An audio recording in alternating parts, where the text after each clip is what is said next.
krastavac je omiljeno povrće za salatu tokom leta, zato je poželjan za uzgoj u bašti. Nije ga teško uzgajati, ali treba znati neke detalje. Kada se sadi krastavac na otvorenom?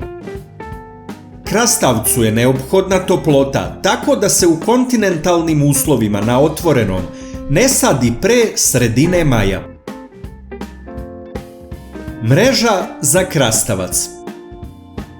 Idealan način za uzgoj krastavca je vertikalni uzgoj na mreži.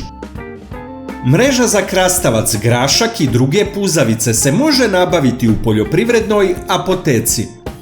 Mreža se razvuče na stubove i zategne. Vertikalni uzgoj je idealan za krastavac jer on tako maksimalno iskoristi sunčevu svetlost, ima provetravanje, manje oboleva od bolesti nego kada leži na zemlji, a i zauzima znatno manje prostora u bašti.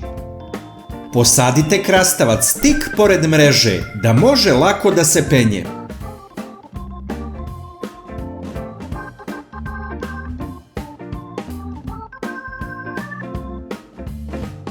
Šta je još važno? Poželjno je prilikom sadnje dodati krastavcu malo đubriva, najbolje organskog.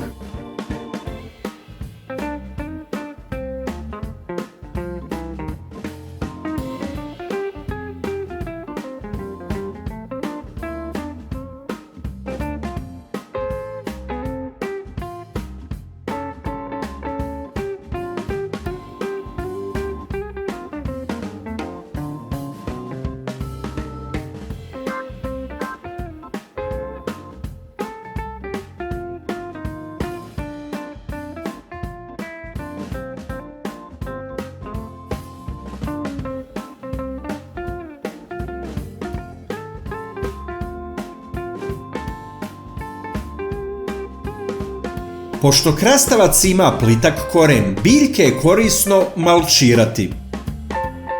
Naime, oko biljaka se dodaje malč, u ovom slučaju pogodno je seno. Prednost je u tome što malč zadržava vlagu, pomaže da ona ostane oko korena, a da ne ispari brzo. Nakon sadnje i malčiranja obavezno zaliti krastavac.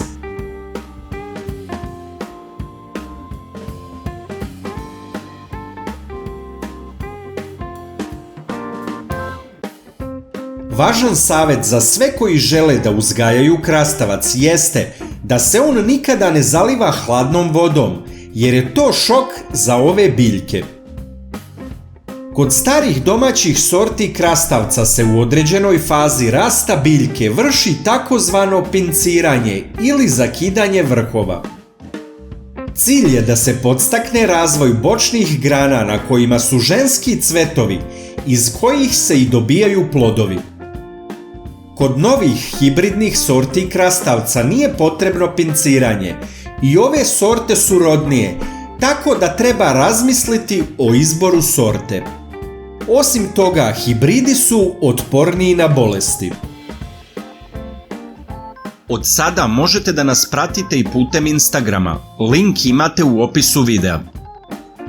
Još sadržaja na ovu temu možete pronaći na našem sajtu lekovitebiljke.com.